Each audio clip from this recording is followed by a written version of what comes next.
that you're studying these past 3 weeks and that the classes were awful. If you want to send me that in a private note, of course, it'll be well received. On the other hand, if you want to send Tony a thank you note, just like that, just drop me a note and I'll send you his email address, okay? He's a good friend of our group and a great teacher and a lovely human being. So, okay, so that will be available for them that want it.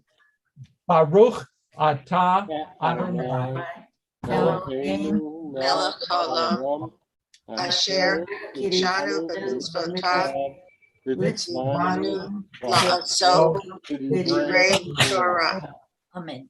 Okay, there's, setting aside family, there's very little that I missed being in Israel for 3 weeks, but I missed you. That's just simply true. I was painfully aware of when 9 a.m. Los Angeles time on Saturday was happening, and I was thinking about you. And Can you tell us anything about your meeting with Israel's president? That's not exactly the way I would have phrased it. The Israel's president met with me. Okay. Okay. Yeah, we got an invitation to meet him in his office, not in the public place where he greets people. And okay, you won't believe this, but I do have a bit of an ego. And what's the laughter?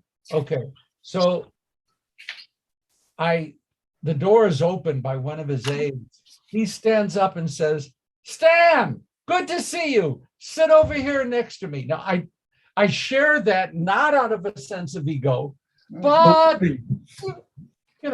like that. And to be fair, we were assigned only a 10-minute slot of his time. Because we're Jewish, it lasted a half hour. And his wife came in and, yeah, we had a good time. We're old friends that had nothing to do with his being president. We are old friends going back 20 years. So it was kind of cool. And they served great chocolate. I do recommend it. They served great chocolate. Yeah, maybe sometime, if someone wants to pay for or set up or arrange just chatting around coffee and stuff, there's a lot that I needed to refresh in my understanding of what's going on in Israel. And that was maybe the biggest good thing that happened. The Reform movement is doing really well. The Reform movement now has 53 vibrant congregations and has wonderful new leadership, and is making great legal strides, even though the distance yet to go is long. But it just isn't reasonable to be negative about what's happening. There are real successes. And Jerusalem is a city that has been building apartment buildings beyond belief. Whole neighborhoods have been transformed. Jerusalem is booming. And we love that too, but I don't want to spend the time today doing that, even though of course I'd love to. I missed you guys. Okay, Jim Ruxin, are you here? Jim, I didn't see yet. Okay, we'll give it a second or two. Thanksgiving is coming up on Thursday. Sunday evening, November 28th, is the first night of Hanukkah. I know that, Cindy, there is a Sisterhood Hanukkah event. Could you tell us about it, please? We're hosting the dinner prior to services on December 3rd, but I'd like Susie to speak about the collection of the towels for that night.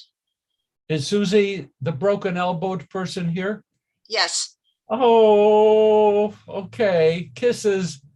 Or Okay. Susie, if you want me to do it, I would. Uh, Unmute, Susie. She's trying, I think. are you there? Okay, Cindy, why don't you start? Okay, Susie is one of our co-chairs of working with a women's shelter that used to be called Daybreak, is now called The People Concern. And every year Susie heads the collection of towel sets, toiletries, and socks for the people of the shelter. And it's a big project. There are 50 people that we want to collect for in gift bags. And then Susie takes them over and presents them for the people there. You could drop them off at the temple. You could bring it to the dinner December 3rd. Those of you on the Sisterhood board can bring it to the meeting December 1st. You could just order on Amazon and have it sent to the temple, so you don't even have to shop. Susie, anything to add? No, perfect. But anyway, if it's just a little mitzvah you can do, and it really helps the people. I mean, socks are a big thing, but the towel set, so every person could have a nice new towel set. You know, it's a bath towel, a face towel, and a washcloth. Gift bags, 99-cent store sells them for, guess what, 99 cents. So anything you could do, any toiletries, they have to be new, but they could be travel size, regular size, anything you've collected from hotels. I ask my dentist every time I go. He gives me a bunch of toothbrushes and toothpaste samples. So anything you could collect. The deadline is December 20th. Super. Thank you both very, very much. And that's one of the reasons why we're here, right, Cindy? That's good stuff. Very good stuff. Can you hear me? Yes? Okay, one more thing. A gift card, a holiday card inside the bag. Happy holidays, here's to a good new year, etc. And then sign your name and WBT, Wilshire Boulevard, Temple University, Sisterhood. Super. Thank you. Okay. Very good. Anything that has been happening, I am just kind of like verklempt seeing everybody here. Okay, but setting that aside, anything new that you would like to share, things occurring within your families, things important to your lives? Anything going on right now? Donna's in flannel. Look. Vaccinations for little kids. Yeah. Pardon?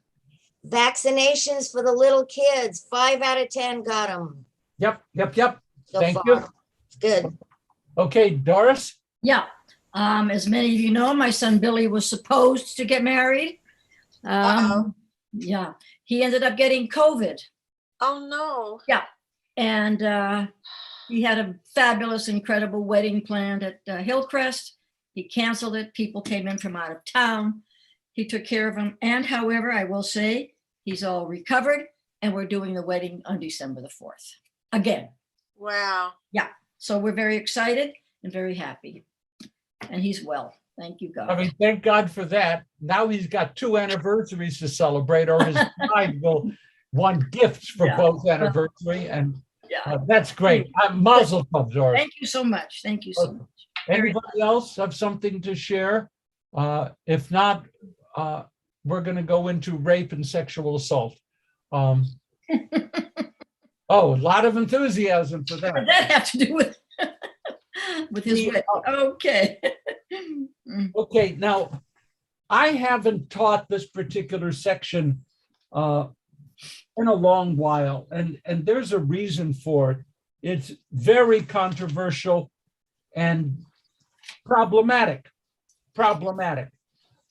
So I am using today as my primary text the Women's Torah commentary. Yeah, what page? So I'm in page 190 for that. The regular plout is 223. Okay, so Chapter and verse. Give us the verse, give us the numbers, please. 34:1. Chapter 34, verse 1. 34. Oh. Thank you. Yep. I would like a reader. We have 31 verses. I want to read this story from beginning to end. Do we have a reader who would like to read some of it? Then we'll go to another reader. Do we have a reader? Is that Reader the new one? Dinah? The new Okay, Dinah? Fern, is that your hand up? Sure. Thank you. Okay. Starting on page 190 of the women's, Yes, Dina acting, is it Dina? yes, it's one day, Dina. Dina, acting independently and of her own initiative, goes out to visit the women of the locality. In the span of just 2 verses, the local, Oh, no, you're reading the. yeah, I'm reading, I see. Okay, I see, that's on 190. yeah, but it's 34, chapter 1, one day, Dina. Got it. A crucial question, no, Yeah. yes? Are you on No, Genesis? you have to go up into the text. Can you give us it as I know, but I don't see where it's starting. Okay, Right above where it says Dina and Shechem. One day, got it, sorry. okay, One day, Dinah, Leah's daughter, whom she had borne to Jacob, went out to see the women of the locality, and Shechem, son of Hamor, the, Hivite. I don't know how this one reads, I'm sorry. It just goes to the left.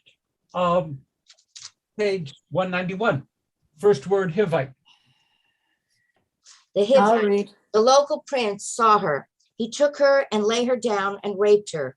He was then captivated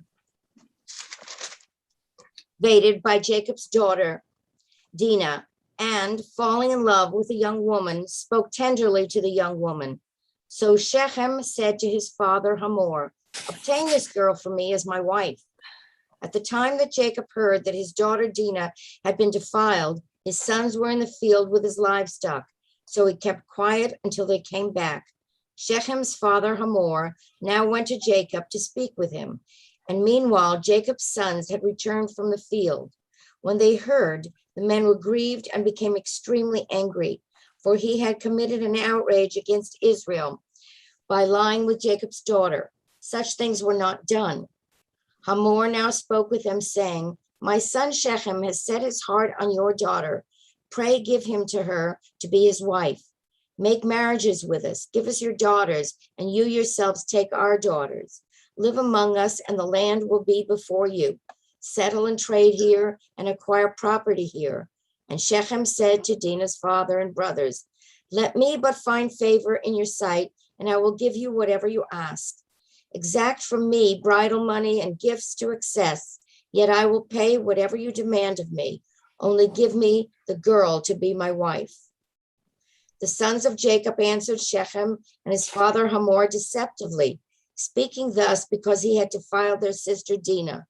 They said to them, we cannot do this thing, giving our sister to a man who has a foreskin, for this is a shame to us. Only on this condition will we consent to you. If you become like us, by having every one of your males circumcised, then we would give you our daughters and would take your daughters and settle among you and become one people. But if you do not listen to us and consent to be circumcised, we shall take our daughter and leave. Thank you. Okay, one more reader. Do you have a reader? A hand? Okay, Donna. Yes, I see a hand waving in the distance. Barely. Okay. Their words seemed good to Hamor and Hamor's son Shechem, and the youth did not delay in doing this thing, for he yearned for Jacob's daughter, and he was preeminent in his father's household.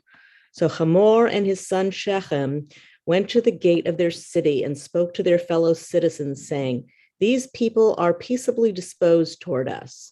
They will settle in the land and trade here. Plainly, the land is open wide on every side before them. We will take to wife their daughters and give our daughters to them. But only on this condition have these people agreed to settle among us and become one people. Every male among us must be circumcised as they are circumcised. Their livestock and their possessions, all their animals will be ours. Let us consent to them that they may settle among us. All who went out of the city gate listened to Hamor and his son Shechem, and every male, every able-bodied man was circumcised. Ouch. On the I third, don't see that word in the text. I'm sorry. In my book, it's in my book. Okay. on the third day, when they were in the greatest pain, the two sons of Jacob, Simeon and Levi, Dinah's brothers, each took his sword. They went undisturbed into the city and killed every male. And they also killed Hamor and his son Shechem by the sword. Then, taking Dinah from Shechem's house, they left.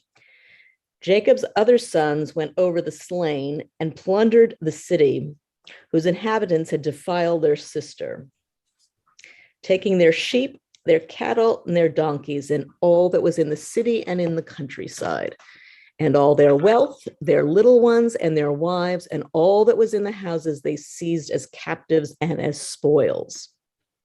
Jacob then said to Simeon and Levi, "You have made trouble for me by making me odious to the land's inhabitants, the Canaanites and the Perizzites.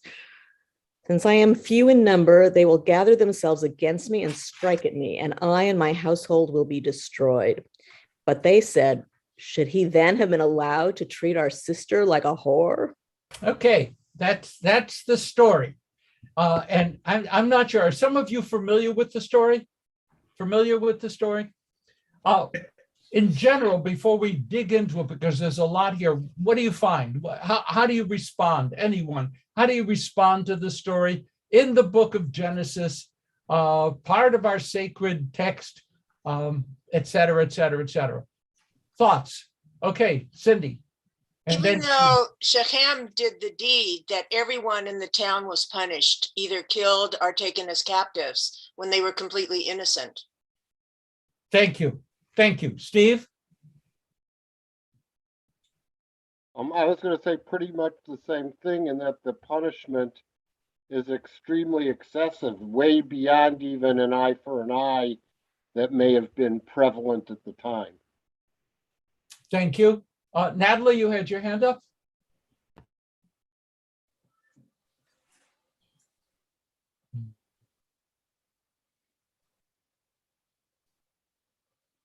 Oh.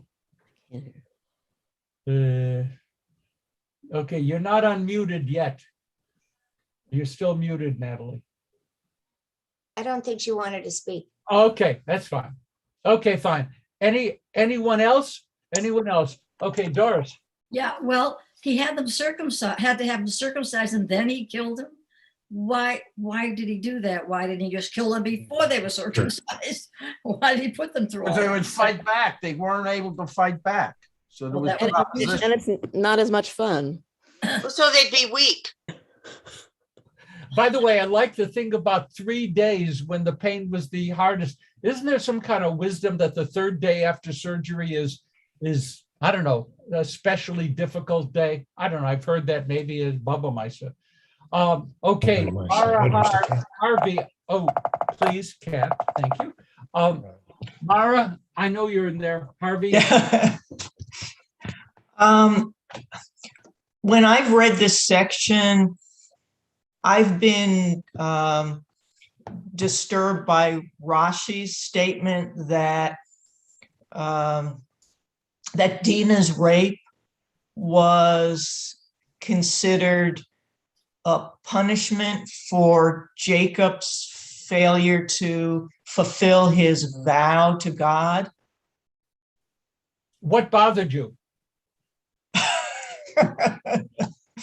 Okay. He was innocent. Yeah.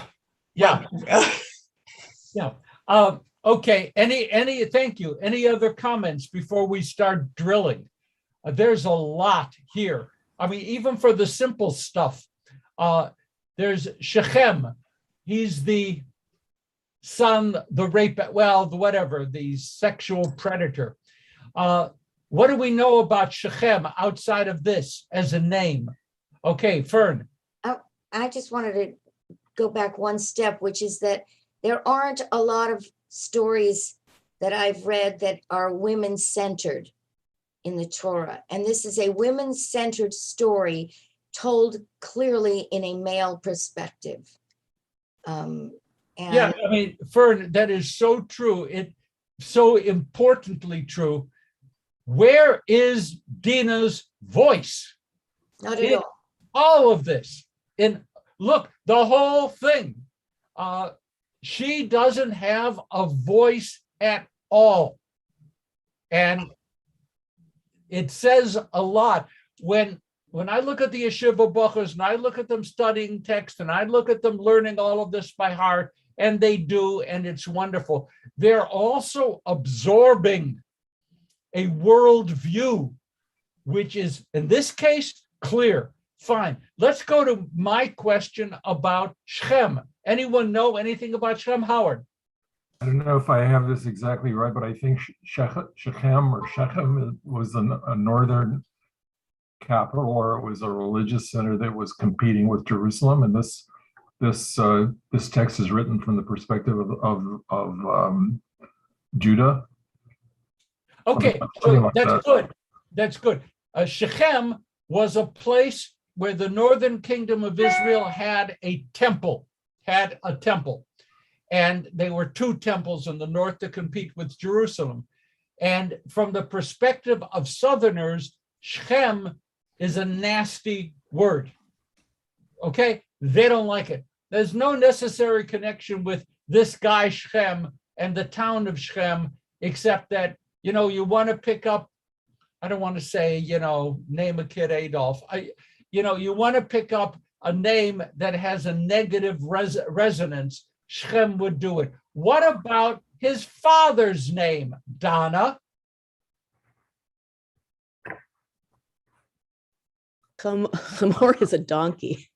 I was going to say ass, but donkey. It's a nice, yeah, he's an ass. It's basically. Yes. So Shechem and his dad, the ass. You know, again, names, it's kind of interesting how this works out. There's so much in there. Let's go back right to the beginning. And one day, Dina, Leah's daughter. Why say Leah's daughter? They don't say, you know, Reuven, son of whoever was his mother, whatever. Leah is mentioned as the mother of Dinah. Why? There's a reason for everything. Steve? Because she wasn't the favored wife, so presumably nor were her children looked upon with favor, especially the daughters. And once again, the southern kingdom has little to do with those children. Okay, so Leah gave birth to Dinah, and we aren't certain about Dinah's values. Okay, that's implied by putting in there the daughter of Leah.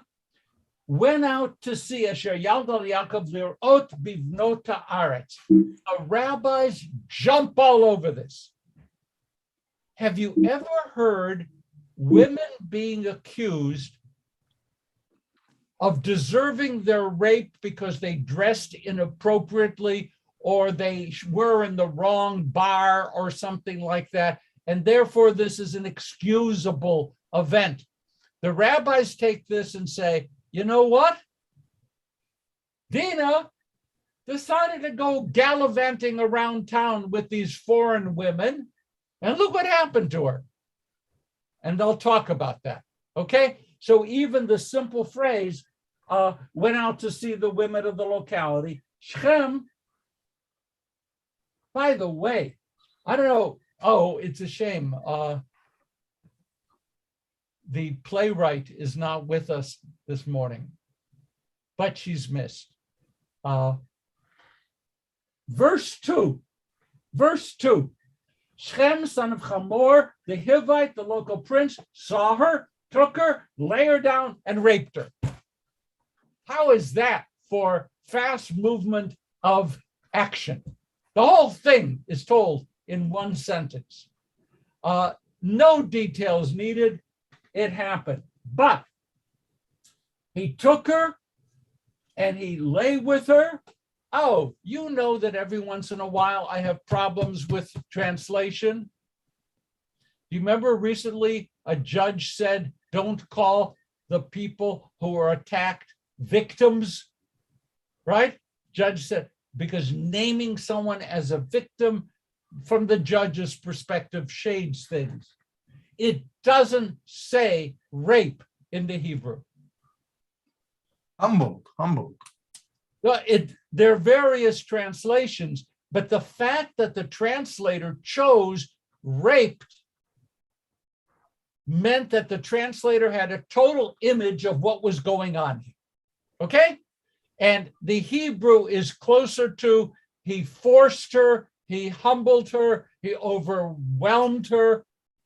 But the word rape is not in the Hebrew. Okay? Even though it ends up in the English. Okay, we go on. This is so much fun. He was then captivated by Jacob's daughter. Here's a question, and you can get a special prize, 5 stars for your Starbucks. Who had intercourse with a woman and then fell in love with her in the book of Genesis?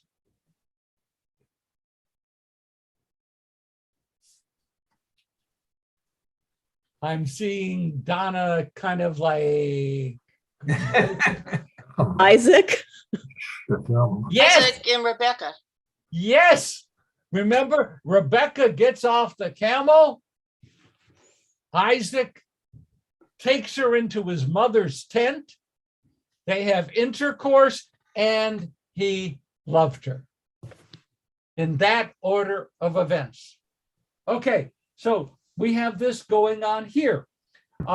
He was captivated by this woman with whom he has now slept, fell in love with her, spoke tenderly. We have a problem. How old was she? That kind of matters. It Hebrew says na'ara. Na'ara. Not clear. Young woman or girl would either way be an appropriate translation. Okay? Effie, what do you have there? I don't know, what verse 2?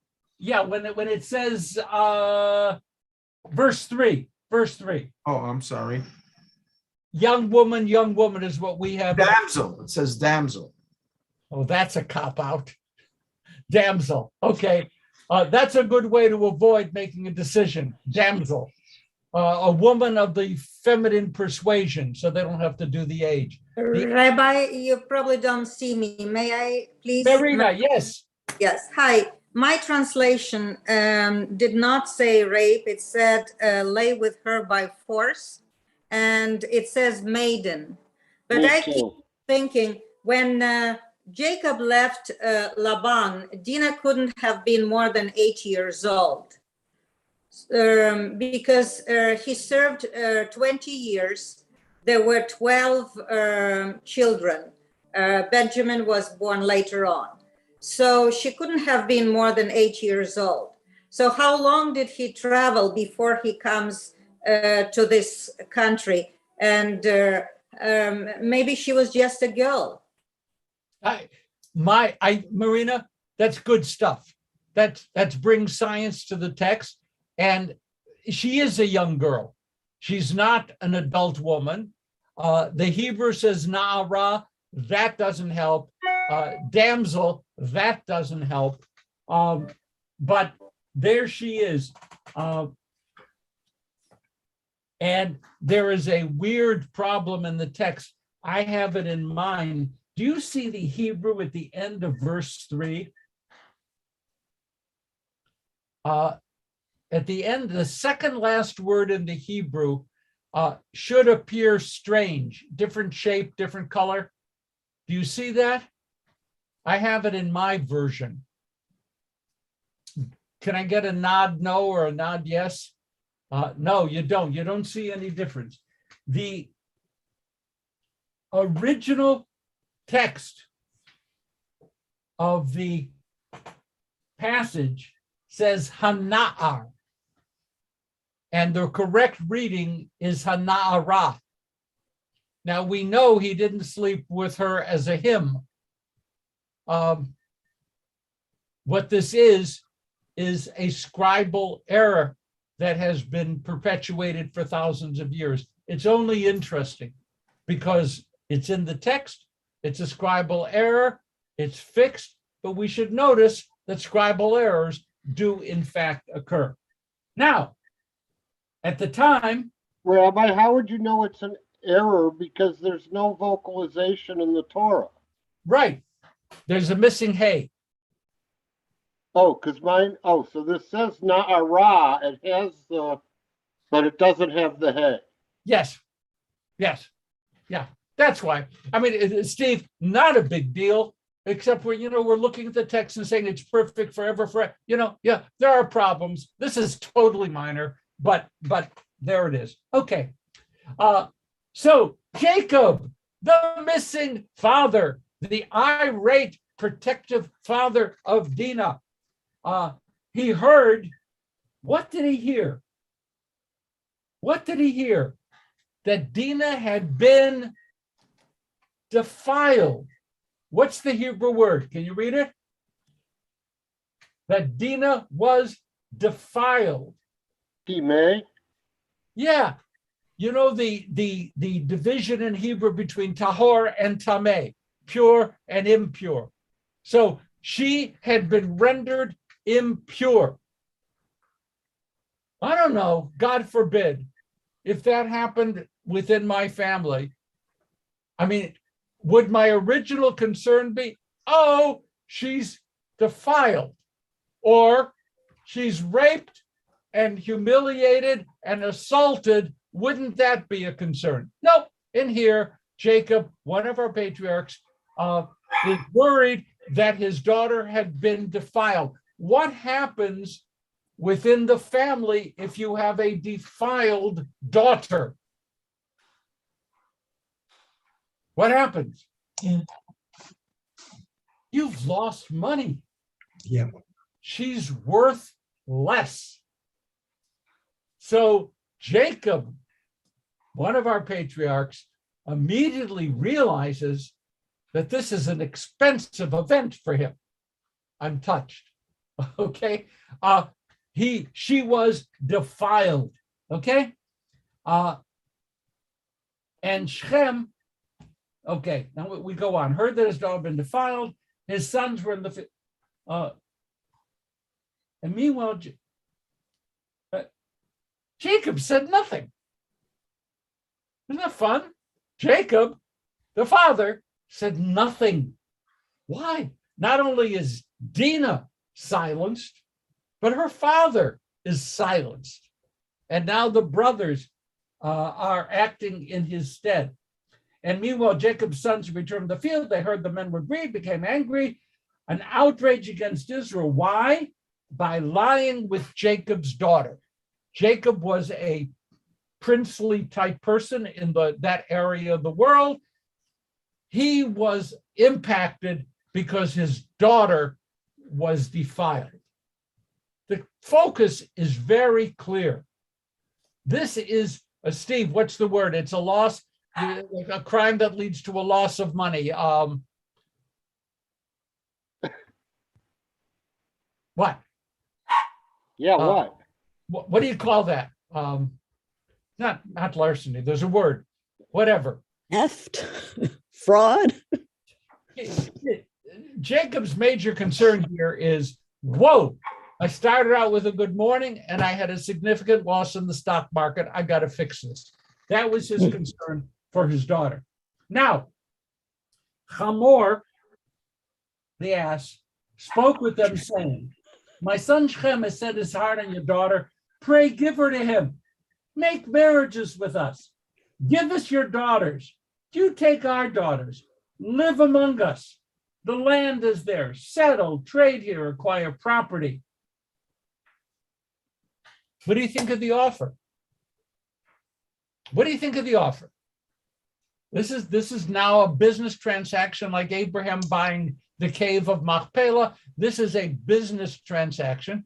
Hamor is saying, hey, my son likes your daughter. So why not just become one people?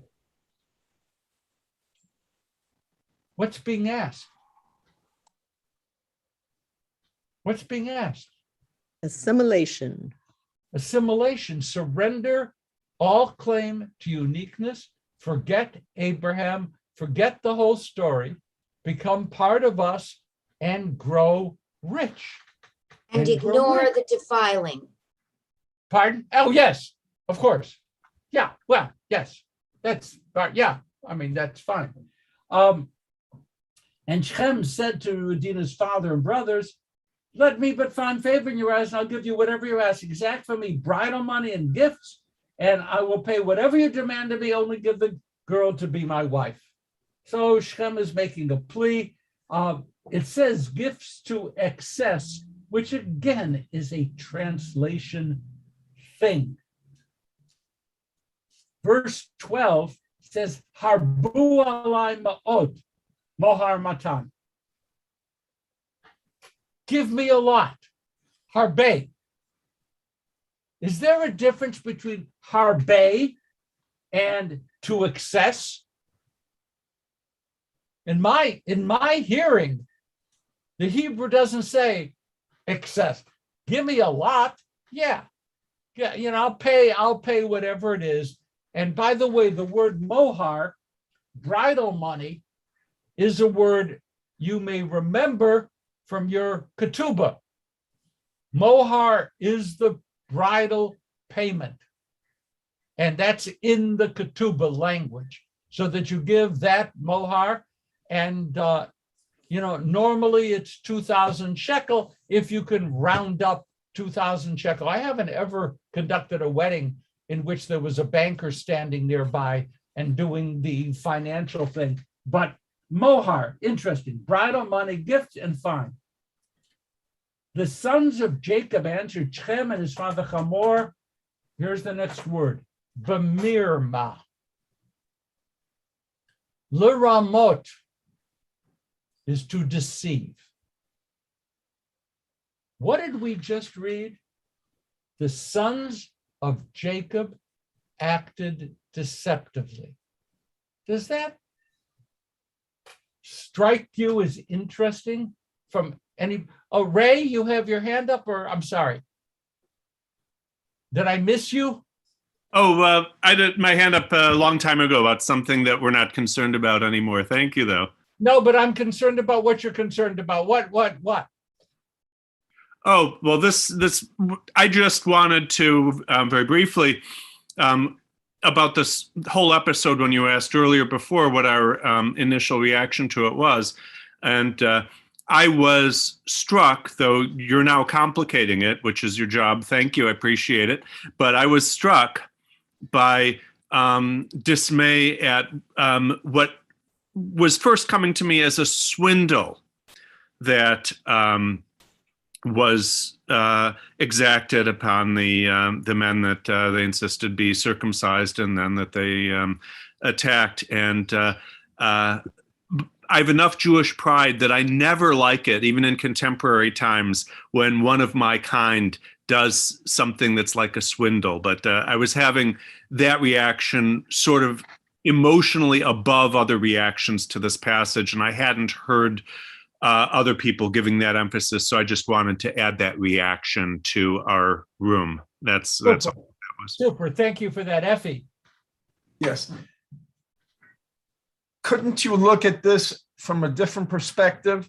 Here is a guy that raped a woman, and that's absolutely wrong. But now they want to make, she's been already raped, and he does the most important thing he can do. He's trying to make the situation whole by marrying the woman. Now, you got to remember, this was a long time ago this happened, and people's thoughts were different than they are today's world. But he's trying to do something to undo the horror that he did. And his method of doing it is to say, I'll marry you and make everything whole again. Which he won't, but that's what he's trying to do. Okay, I have Brad who wants to respond. Well, from a narrative point of view, up until this point, we've had a very objective narrator. And now we've had the narrator passing a judgment by using the word deceptively. What does that mean to you? What does that say? What are you drawing from that statement? You're right. What do you draw from that?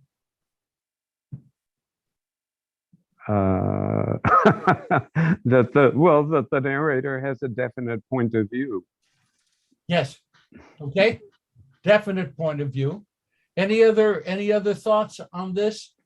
I certainly, Fern. I'm just, Jacob had his sons, in all stories about them, they come out very poorly. There's lots of deception. I mean, this is just one of many. Deception is one of the modes of operating that we learn about all the time, fooling people. Yes. It's filled with it. Yes. And then if we turn to verse 25, on the third day when they were in the greatest pain, two sons of Jacob, Simeon and Levi. Now, does Levi have any future role in the evolution of the Jewish people? That's the whole Kohen, Levi, Aaron, Moses, that whole thing. And now they can look back upon their ancestor who went into the city and killed every male after they were circumcised. So the answer, I mean, it isn't a question. No. These are deeply flawed people. And we are not descendants of saints. Well, some of us are, but most of us are not. Effie. You didn't answer or make a comment about my statement of what they were trying to do after the rape. Okay, I have a little bit of a question. I'm not sure about the word rape. Okay, so I remain unsettled by it. The text doesn't call for it, but let's just call it that for the time being. And Shem was trying to fix it. And is that a praiseworthy thing? Yes.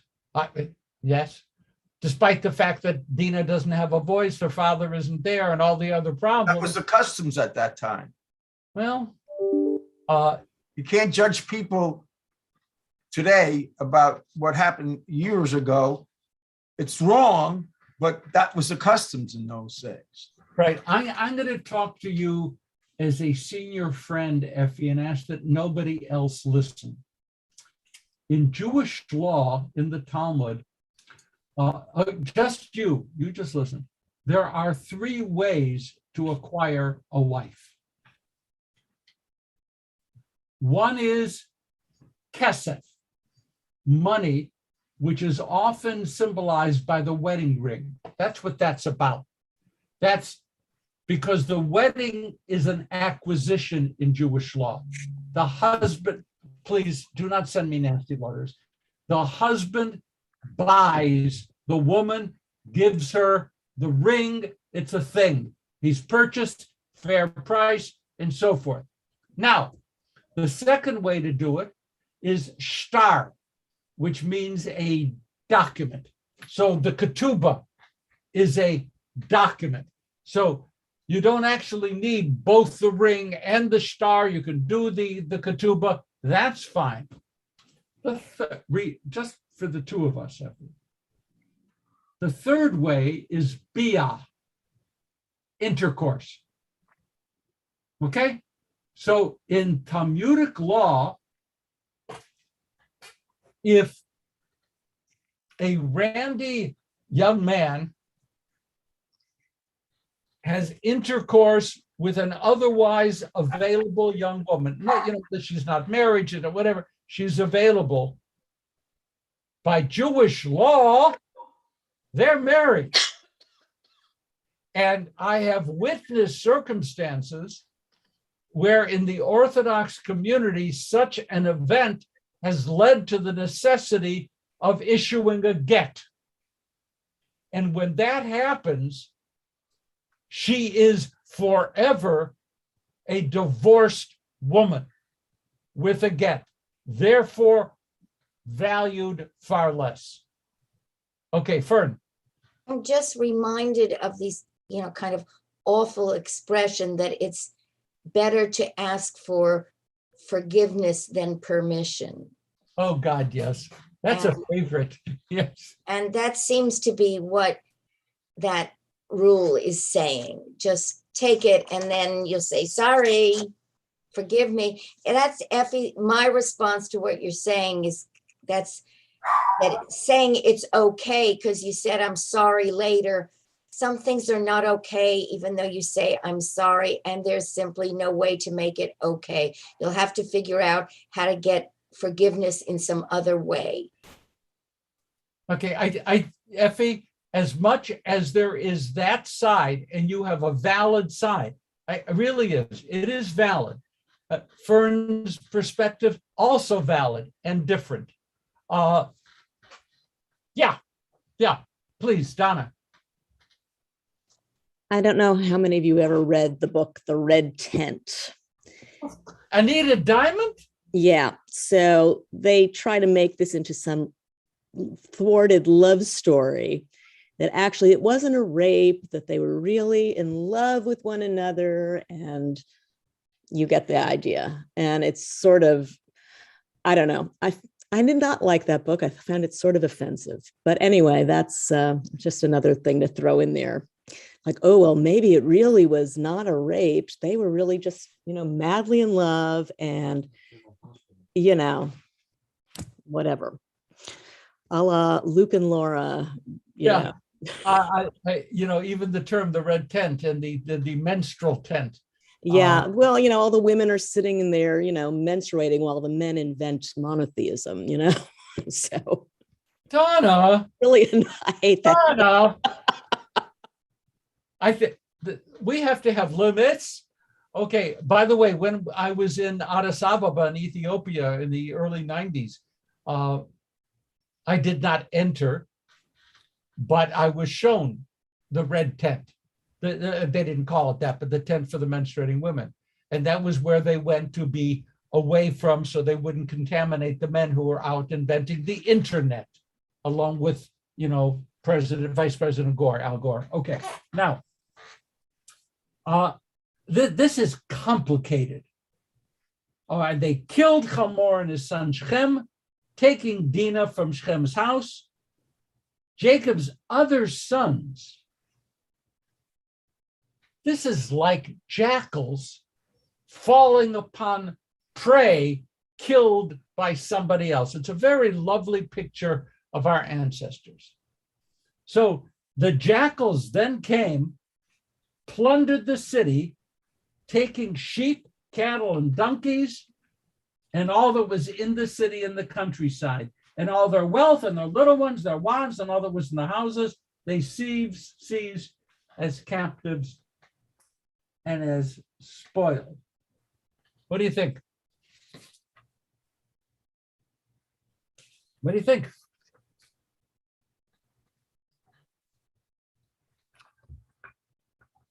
Oh. Rabbi, we're dealing with here from a moral point of view with crime and punishment. And then we have two voices of practicality, those being Jacob and Hamor. And those seem to be the voices that we identify with and condemn the crime and condemn the punishment. I looked at the ask that the Hivites, Shem, Hamor, that they asked of the Israelites, of Jacob's family. as an invitation to disappear. And to me, the friendly offer of marry our daughters, there's a phrase in here. Where is that little one?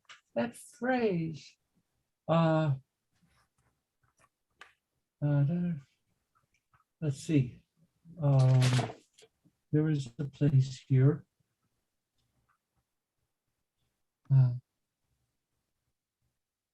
So Hamor said, spoke to the people. These Israelites, they're friendly, they'll settle. The land is wide open. We'll give our daughters. And then verse 23. There's always a kicker in the deals that you lawyers put together.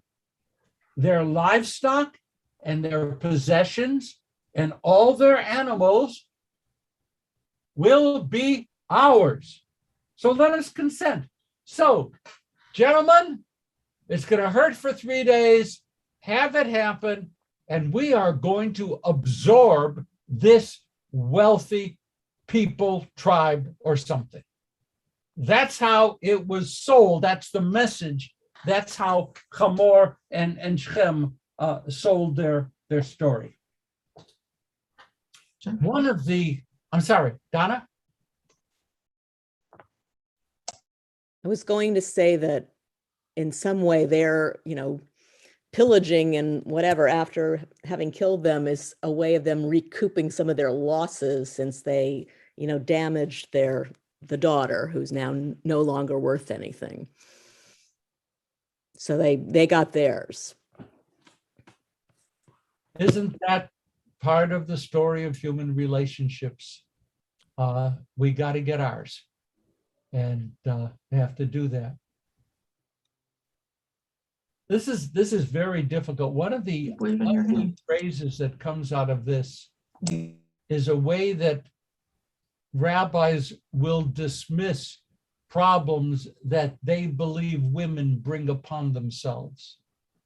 The Hebrew is vatetse dina. The very first words of chapter 34, I think, if I'm right. And Dinah, Leah's daughter, went out. The Hebrew, vatetse Dinah. That is now a standard way of rabbi shorthand. The woman was asking for it. So if they're looking at a case where the woman is trying to get a divorce and then whatever, if they can get a vatetse Dinah, she has no standing. She loses everything. She loses everything. So this phrase is embedded. What do we learn? As we close out this section, we can move on a little bit, 2 minutes, to something else. What do we learn from this? What are you taking away? Please, Fern. It's unrelated in subject, but in theme, we learned that you can get away with it by saying that the victim is really the perpetrator, and we just had an example of that in American courts this week. Yeah, well, the issue would be incitement, or we could say in this case, enticement. She had it coming because she went looking for it. This perspective has not vanished from American society or Western society. And it's not just with women, it's anybody in a lesser position. I mean, it was just used in a race trial. These people were rioting, they had it coming, he had to kill them. Okay. And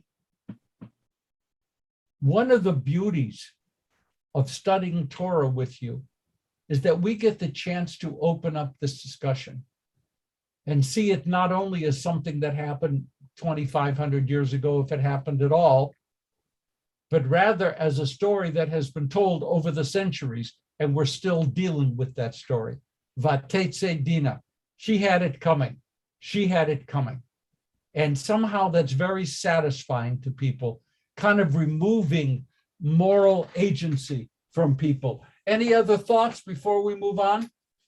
Any other? This is the first time I really struggled with this with a group. And thank you for your patience. There's a lot We here. have no position at all. I do They don't have a suggest- voice, they don't have rights. I'm sorry? Yeah, Rabbi, Yes. it seems to me that the thought I come away with is that women have basically a very, very low place in society, have almost no rights, have no voice, none of that. That's what I'm coming away with.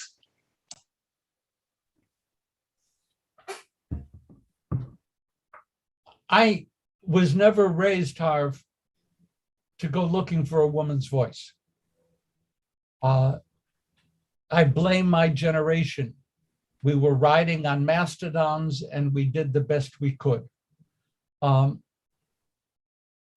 Now I'm incredibly aware when a woman's voice is missing where it belongs. And the Torah has too many instances of the disappearing woman's voice. Fern. Well, for what it's worth, I think that none of us on this call, at least, except perhaps in Marina, of our children, but none of us were raised to look for that. I think that, I grew up not hearing women's voices and not noticing they were absent until it was pointed out. And then I started to notice it. And then I started to reconsider what had happened, but I certainly didn't know it. Coming out of college, I thought initially I'll be a lawyer. And then I thought, no, women aren't lawyers, they're men. It took some pointing out by people much smarter than I to say, wait a second, it doesn't have to be that way. So it isn't simply that it was one gender or one group of people. You get raised on what you're raised on, and seeing it differently is difficult. Thank you. Yes, I'm going to end. I've been trying to avoid this. When we left for Israel, we left on a Tuesday night. On Thursday, one of our closest friends died. And we had been in touch with our friends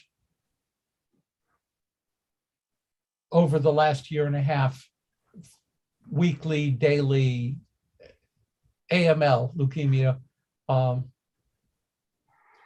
In today's New York Times, they have a beautiful obituary, but not in the obituary page, it's a separate listing. If you get the New York Times or have it online, Bettina, Bettina, Bettina Plevin, Plevan. One of the truly great lawyers who broke dozens of glass ceilings for women. That was the story of her life. Not only was she incredibly brilliant, but she didn't turn her back on women. It's for us, for her husband, obviously, it's a terrible loss, but it resonates with what Fern is saying. To go into the world and make that voice heard is not a simple thing. Not. I don't mean, okay, Brad, good. End with a joke or something. We'll do. And I don't have a joke, but the story begins and ends with Jacob. And we have what is the story telling us about Jacob, our forefather, Israel, in that his priority is he's dealing with the real world, with practicality. And what is that telling us about him and us as his descendants? I wish we had time to do all of that. That would be good. How about this? Jacob met his brother Esau when Esau was coming in the field and he was hungry. And what did Jacob do? Hi, bro. What do you want? Oh, I'm desperate for food. Good. Sell me your birthright.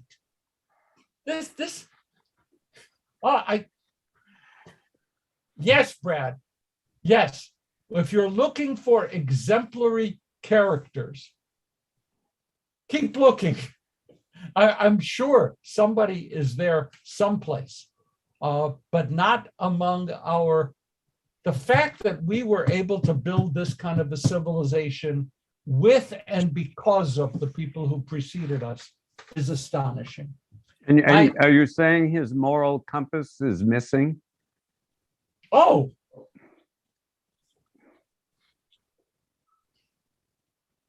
to be careful and not totally nasty, what we consider to be true north on a moral compass was not considered to be true north 2,500 years ago. From my perspective, his moral compass wobbled a great deal. The word missing is hard for me, but wobbled a great deal. And I can't imagine looking at a newborn grandson saying, I hope you grow up to be just like Jacob. I don't think. Okay, we're going to do Kaddish now, and thank you. And the good news is, see you next week, right? Okay, love that. Those who have passed away during the past month, Philip Bartmasser, Dennis Karen, Rena Rosa Eliashar, Harriet Epport, Deborah Falcon, Harry Golden, Ronna Goldstein, William Leisner, Shirley Linda, Estelle Markowitz, Nicole Nyman, Estera Pulvermacher, Helen Walder Rogaway, Ronnie Vine, Barbara Werlin. And those, the Ortsites of whose passing have occurred during the past week: Alma Abrams, Sam Adlin, Sarah Nazarian, Akhtarzad, Abe Alex, Kurt Altman, Betty Astor, Samuel Berkowitz, Thelma Berkowitz, Marie Berman, Bernice Bernstein, George Barris, Beatrice Blackman, Bloom Boville, Jack Broder, Rose Caspary, Minion Chaser, Maurice Chayo, Florence Cohn, Judy Corman, Saul Cutrow, Alvin Dishler, Anson Dreisen, Charles Engler, Francine Feynman, William Fenning, Eli Fishman, Robert Frankel, Marion Freiling. I should mention with Marion Freiling that there is going to be a memorial, right? Coming up. I don't have the date, but be aware of that, please, in the bulletin from Wilshire Boulevard. Renee Bowden Friedman, Alice Gardner, Charles Gelfand, Selma Gertis, Shirley Glick, Arnold Gold, Arthur Golden, Abraham Gordon, Edie Gordon, Lazarus Moses Gordon, Charlie Grace, David Greenberg, James Greenwald, Inez Grover, Carlotta Gutworth, Tuba Hakim, Jack Hirsch, Rose Hankowski, Francis Lesman, Margaret Jashny, David Carney, Tzvi Carney, Rose Kaufman, Andrew David Kent, Lillian Koslow, Edward Lash, Herman Ira Lawrence, Charles Leonard Levin, Sylvia Lurie, Ruth Majaffis, Gertrude Morantz, Edward Massey, Mildred Brick Mayer, Rita Medway, Robert Mendelson, Carol M. Miller, Jay Maloney, Emmanuel Morkey, Max Nyman, Arthur Pearl, Mary Prell, Spencer Pritikin, Fran Rappaport, Benjamin Rubin, Lester Riskin, Philip Riskin, Jack Robbins, Tilly Rolnick, Chick Rudberg, Sanford Rosenbaum, Harry Rosenberg, Ruth Rosenberg, Elias Victor Rosenkrantz, Mildred Firth Rosenkrantz, Ann Rubin, Leah Sutter, Stanley Schlesinger, Morton Sadel, Rabbi Yekutiel Tzvi Shalpid, James London Shantling, Bernard Bud Shields, Barbara Silvers, Isaac Skluth, Bessie Sommer, Jack Stock, Wadeker Strauss, Beverly Barani, Dee Weinberg, Wally Weisenberg, Blanche Weiner, Geraldine Wilner, Frederick Wolf, Valeria Wolf, Joan Seligson. And we add to those names the memories of those who do not have people to say Kaddish for them, and those who died in the defense of the state of Israel or the United States of America. If I have mispronounced any name, I apologize. And if a name has been omitted, please, please speak it out loud now as we join together. Yitgadal v'yitgadash b'mei rabba, v'alma divra v'yuteh, v'yamlich malchuteh, v'chayechon v'yom echon, v'chaye dechol beit Yisrael, v'agala v'vizman kariv v'imru amen. V'hei shmei rabba mevarach li'olam v'li'olmei almaya. Yitbarach, v'yishtabach, v'yishar, v'yisromam, v'yitnaseh, v'yitadar, v'yitaleh, v'yitalal, shmei d'kudishah, v'ela min kol birchata v'shirata, tushbachata v'nechemata, da miran v'alma v'imru amen, v'hishlama rabba min shemaya, Hayim, Aleinu v'yal kol Yisrael, b'imru amen. Oseh shalom b'imromav, hu ya'aseh shalom. Aleinu v'yal kol Yisrael, b'imru amen. Amen. Shabbat shalom, my friends. So good to be with you. Happy Thanksgiving. Happy Hanukkah. Happy we're back in the saddle again. Rabbi Feelings Thank you. Memorial Shabbat Shalom. Welcome back. is December 12th. December 12th for Rabbi Freeland. Thank you. Thank you, Tim. Glad. Yeah. Okay. Thank you. Thank you. Shabbat Shalom, everybody. Shabbat Shalom. Rabbi.